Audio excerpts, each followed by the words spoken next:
Hi everyone, this is हरी। आज हम लोग वेरिएबल इंट्रोडक्शन देखेंगे, साथ ही वेरिएबल्स के टाइप देखेंगे, वेरिएबल को डिक्लेयर कैसे करना है और उसको इनिशियलाइज कैसे करना है वो सब देखेंगे। उसके बाद वेरिएबल को री इनिशियलाइज कैसे करते हैं, that thing also we will look. First of all, जैसा कि आप इस स्लाइड में देख सकते हो, यहाँ पे एक वेरिएबल क्रिएट किया हुआ है विद नेम आईडी, जिसका डेटा टाइप है इंट और उसको एक वैल्यू असाइन की हुई है डिक्लेरेशन के टाइम पे 1000। यहाँ पे एक और वेरिएबल डिक्लेयर किया हुआ है, नेम है उसका नेम, उसका डेटा टाइप है स्ट्रिंग, साथ ही उसको वैल्यू असाइन की हुई है Jack. Okay, there is one more variable जो कि डिक्लेयर किया हुआ है, इसका डेटा टाइप है स्टूडेंट क्लास और उसको जो वैल्यू असाइन की हुई है वो ऑब्जेक्ट रेफरेंस किया हुआ है using new keyword. We create the object reference for this s variable. Now one thing we need to take care here, जैसा कि आईडी है उसको हमने इंट डेटा टाइप के साथ डिक्लेयर किया है, इसका मतलब इसको हम सिर्फ इंटीजर वैल्यू ही असाइन कर सकते हैं।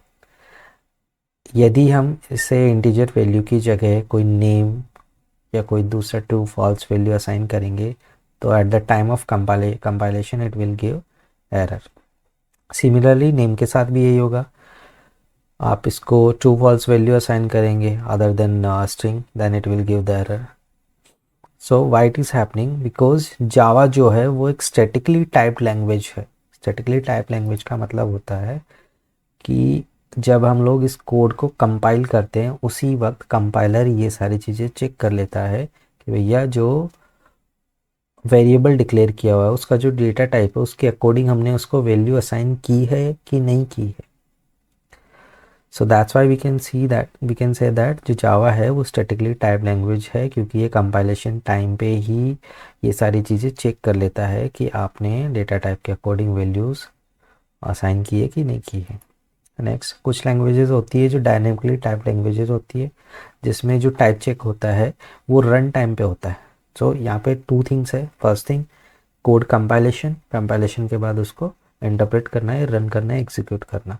तो वो क्या करते हैं, वो लैंग्वेजेस रन टाइम पे उन सारी चीज़ों को चेक करते हैं। So that's why we say that dynamically type checking.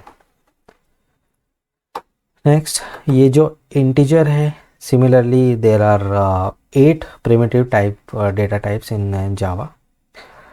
जो इंटीजर है वो भी उनमें से एक है और इसको प्रिमिटिव टाइप डेटा टाइप बोलते हैं। अब प्रिमिटिव टाइप जो होता है इसका मतलब होता है कि जब जावा फर्स्ट टाइम बनी थी उस वक्त इसके साथ जो डेटा टाइप्स थे उनको प्रिमिटिव डेटा टाइप्स बोलते हैं। तो वो कौन से थे, इंटीजर था, बाइट था, शॉर्ट था, लॉन्ग था, float, double and character and boolean. So ये सारे प्रिमिटिव टाइप डेटा टाइप्स। अब जो स्ट्रिंग और स्टूडेंट है, जैसे ये स्टूडेंट जो वेरिएबल हम लोगों ने क्रिएट किया है ये ऑब्जेक्ट रेफरेंस टाइप का वेरिएबल है। सिमिलरली नेम भी ऑब्जेक्ट रेफरेंस टाइप का वेरिएबल है, बिकॉज जो स्ट्रिंग है वो जावा के अंदर एक क्लास है। That's why we are saying that object reference variable. Next, variable declaration कैसे करते हैं वो हम लोग देखेंगे। तो सबसे पहले हम लोग डेटा टाइप राइट डाउन करते हैं, उसके बाद उस वेरिएबल का नाम देते हैं, फिर असाइनमेंट ऑपरेटर को यूज़ करके उसको लिटरल और या फिर ऑब्जेक्ट रेफरेंस वैल्यूज़ हम लोग उसको उस वेरिएबल को असाइन करते हैं। अब लिटरल्स क्या होते हैं, लिटरल्स होते हैं रो डेटा। फॉर एग्जांपल आईडी को हमने 100 असाइन किया तो 100 रो डेटा है। फ्लैग को हमने ट्रू और फॉल्स वैल्यू असाइन करना है तो वो कर सकते हैं, this is also raw data. Name को हम डायरेक्टली नेम असाइन कर रहे हैं, जैक एक्स वाई जेड कोई भी नेम असाइन कर सकते हैं। So next thing is expressions. अब एक्सप्रेशंस क्या होती है, इंस्टेड ऑफ रो डेटा हम लोग मान लो आईडी को हमने एक दूसरा कोई वेरिएबल असाइन किया है। वेरिएबल मीन्स एक प्लेस होल्डर, एक कंटेनर असाइन कर रहे हैं, ना कि हम रो डेटा जैसे 100 ऊपर किया हुआ हमारा। यहाँ पे हम लोग एक प्लेस होल्डर दे रहे हैं, एक वेरिएबल दे रहे हैं दूसरे वेरिएबल को। तो अब उस वेरिएबल के अंदर कोई भी वैल्यू हो सकता है, 100 भी हो सकता है, 1000 भी हो सकता है। That's why we say this thing expression, we are providing some expression. Next row में आप देखोगे तो यहाँ पे आईडी को x plus y, this is also expression. अब दो सपोज दो वेरिएबल्स हैं, x प्लस वाई करना है उनको, एक में 50 है दूसरे में 50 है, x प्लस वाई किया और उसका रिजल्ट आईडी में स्टोर हो गया 100। सिमिलरली यहाँ पे स्टूडेंट टाइप का हमने एक वेरिएबल क्रिएट किया है, उसको हम लोगों ने असाइन किया new student reference, object reference हम लोगों ने उसको असाइन किया। नाउ सबसे इंपॉर्टेंट थिंग है हमें जो ध्यान रखनी है, जो वेरिएबल डिक्लेरेशन होता है वो क्लास के अंदर कहीं पे भी अपीयर हो सकता है, मतलब एक क्लास के अंदर कहीं पे भी हम लोग वेरिएबल को डिक्लेयर कर सकते हैं। फॉर एग्जांपल क्लास स्टूडेंट लिया, उसमें हमने सेकंड रो पे ही हमने राइट डाउन कर दिया int id equals to this this this, तो हमने ये क्लास लेवल पे कर दिया। हमारे पास एक मेथड है, उसमें हमें करना है तो उसमें भी हम डिक्लेयर कर सकते हैं। That's why it is saying that जो वेरिएबल डिक्लेरेशन है वो क्लास में कहीं पे भी हो सकता है। नेक्स्ट, अब ये जो स्टेटमेंट्स आप देख रहे हो, int id equals to 100, boolean flag equals to true, string name equals to Jack, similarly int id equals to x expressions, okay, int id equals to x plus y, student s equals to new student, so all these are the declaration statements. Now we will see reinitialization of variable। अब देखो होता क्या है, हमने एक variable को declare किया, जैसे id है या मान लो उसकी एज है, उसका ईमेल आईडी है, उसका नेम है, एज है, जेंडर है। अब ये तो नहीं हो सकता कि हम लोग इनिशियली जैसे डिक्लेयर किया वहीं पे वैल्यूज उसको असाइन कर रहे हैं। तो हम लोग क्या करते हैं, कोड के अंदर जैसे जैसे हमें उन वेरिएबल्स की उस पर्टिकुलर स्टेट की ज़रूरत होती है उस ऑब्जेक्ट की, उसको हम वैल्यू असाइन करते जाते हैं। तो हम लोग डिक्लेयर एक जगह कर रहे हैं लेकिन वैल्यू उनकी दूसरी जगह जाके असाइन कर रहे हैं, उसको इनिशियलाइज कर रहे हैं, उसको री इनिशियलाइज कर रहे हैं। तो जैसा कि हम देख पा रहे हैं, वेरिएबल होता है वो जो कुछ कंटेन करता है उसको वेरिएबल बोलते हैं। ऑब्वियसली वो साइज भी कंज्यूम करेगा, हमारे जो कंप्यूटर है उसके अंदर जो मेमोरी है उसको कंज्यूम करेगा, ठीक है। अब री इनिशियलाइजेशन के लिए क्या चाहिए हमें, असाइनमेंट स्टेटमेंट।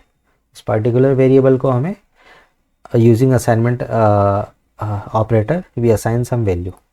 फॉर एग्जांपल यहाँ पे वो कैसे करते हैं, असाइनमेंट स्टेटमेंट्स कैसे राइट डाउन करते हैं, हमें उस डिक्लेयर किए हुए वेरिएबल का नेम देना है, असाइनमेंट ऑपरेटर यूज़ करना है। अब उसको हम लिटरल वैल्यू दे रहे हैं या कोई एक्सप्रेशन वैल्यू दे रहे हैं, वो हम असाइन करते हैं।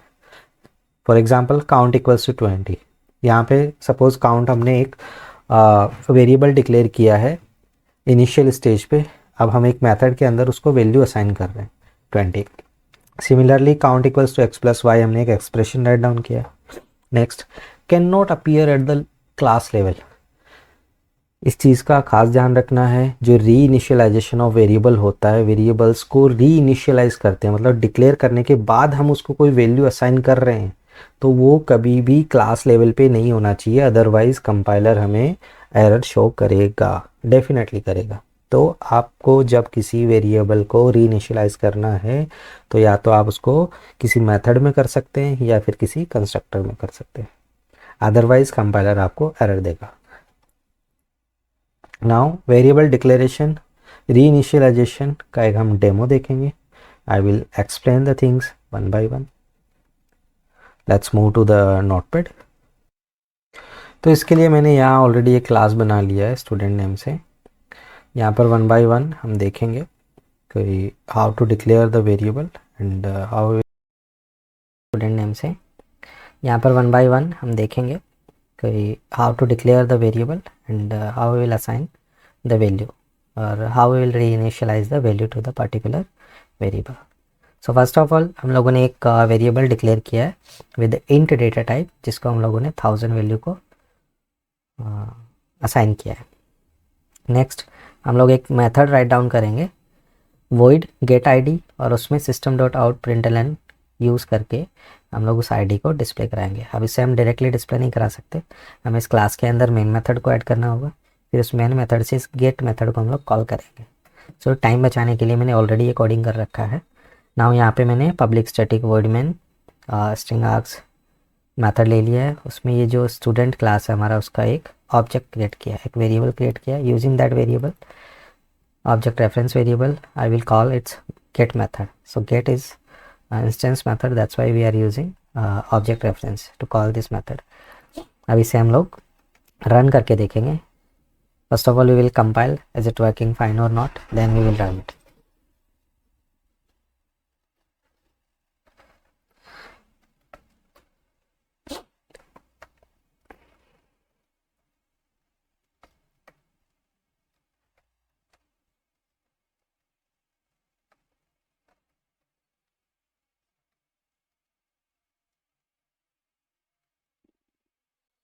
Javek, then Java source file name .java extension.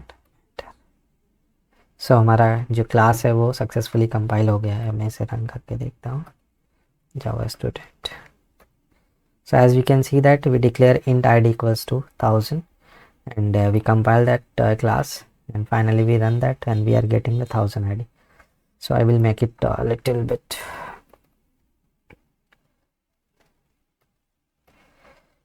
थोड़ा एक्सप्लेन हो जाए, तो मैं इसमें टाइप कर देता हूँ student id declarative will be fine, so we can understand. Again I will compile because I changed the statement. Now I will run this and we are getting student id equals to 1000. तो अभी हमने literal value एक variable को assign करके देखा. अब हम लोग एक्सप्रेशन असाइन करके देखेंगे एक वेरिएबल को डिक्लेरेशन. सो हमने एक नया वेरिएबल लिया है जिसका डेटा टाइप इंट है और उसको एक्सप्रेशन असाइन किया है. हमने इसी आईडी को लिया, आईडी +1 किया और इस वेरिएबल को असाइन कर दिया. So now we will print this new variable also in this method. So write down the system.out.println and put the name of that variable. Again we will save it and we will compile the program, the class, and we'll run it.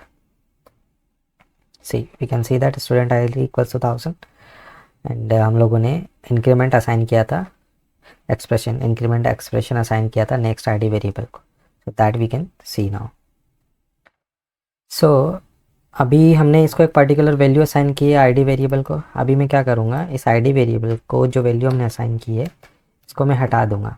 इसके बाद अपन ये देखेंगे इस ID जो variable को हमने declare किया है उसका डिफ़ॉल्ट वैल्यू क्या होता है, क्या डिस्प्ले होगा, क्या प्रिंट होगा. सो मैंने उसको हटा दिया. आई will save this one and will again compile this class and will call interpret the class. तो यहाँ पे हम देख पा रहे हैं कि जो स्टूडेंट आईडी है उसका जो स्पेसिफिक वैल्यू असाइन किया हुआ था वो मैंने हटा दिया है.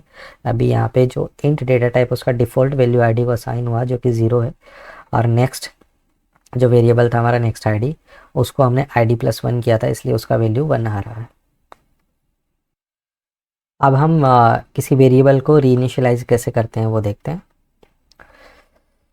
सो वी हैव वेरिएबल आईडी हम लोगों ने डिक्लेयर किया बट उसको कोई वैल्यू असाइन नहीं है, तो मैं क्लास लेवल पे उसकी वैल्यू को असाइन करने की कोशिश करता हूँ. आईडी इक्वल्स टू मैंने 1000 दिया है.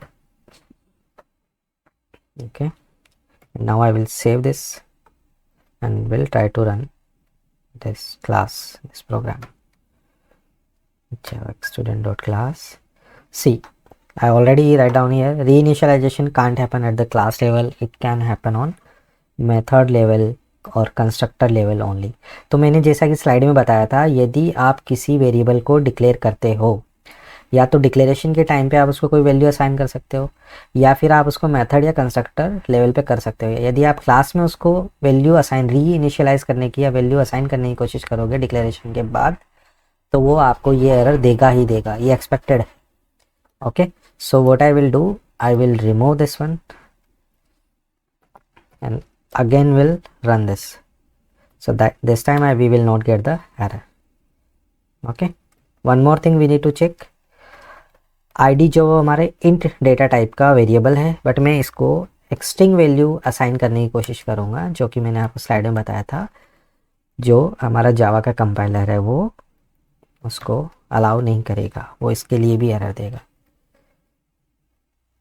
सो we will compile it. Again we can see that id equals to jack, reinitialization can't happen at class level, it can happen on method or constructor level. Okay, the same error we are getting. So as I said that Java is statically typed language, I will try this thing in method also ताकि ये confusion ना हो कि may be हम लोगों ने class level पे किया इसलिए नहीं हो रहा. तो इसलिए मैं इसको मेथड लेवल पे डिफरेंट टाइप की वैल्यू, डिफरेंट डेटा टाइप की वैल्यू असाइन करने की कोशिश करता हूँ ID. Now I will run this program. and we, as we can see that the same thing we are getting, still we are getting id equals to j. Reinitialization can't happen at the class level, it can happen method level or constructor level. So that's it for this video. As we saw that how we declare the variable, how we assign the value at the time of declaration, and how we can reinitialize the value to a particular variable. What will be the result if we reinitialize value in the at the class level, or it will work or not. Along with that also we see the thing in at the method level also कि हम लोग method level पे values को reinitialize कर सकते हैं, but class level पे ये allow नहीं करता है. So thank you for watching this video. Please like this video, subscribe my channel and click on bell button for the further updates. Thank you everyone.